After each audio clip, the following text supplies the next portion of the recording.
প্রিয় দর্শক বন্ধুরা, এই মুহূর্তের জন্য দেখতে পাচ্ছেন প্রাথমিকে সাউথ 24 পরগনা 2009-এর নিয়োগকে কেন্দ্র করে এক যোগ্য বঞ্চিত প্রার্থী পিটিশনার হেমন্ত কুমার সাউ সরাসরি কিন্তু নিয়োগের দাবিতে কার্যত ডিপিএসসির সামনে অবস্থান করছে।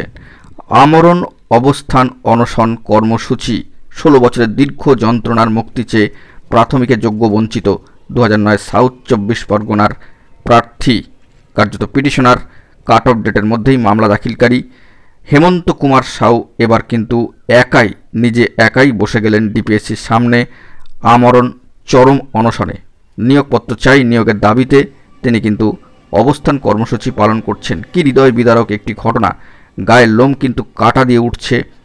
তিনি এবার প্রার্থীদেরকে বার্তা দিচ্ছেন, সকলকে আসার জন্য ডিপিএসসিতে আহ্বান জানাচ্ছেন যে চাকরি ছিনিয়ে নিতে গেলে অবশ্যই কিন্তু আসতে হবে, তার পাশে সকলকে অনশন কর্মসূচিতে অবশ্যই কিন্তু যোগদান করতে হবে। আমরণ অনশন প্রাইমারি 2009 সাউথ 24 পরগনা, দীর্ঘ 16 বছরের যন্ত্রণার মুক্তি চাই প্রাইমারি 2009 দক্ষিণ 24 পরগনা। অত্যন্ত গুরুত্বপূর্ণ খবর আপডেট, প্রার্থীদের কিন্তু অবশ্যই আসা উচিত এই মর্মে।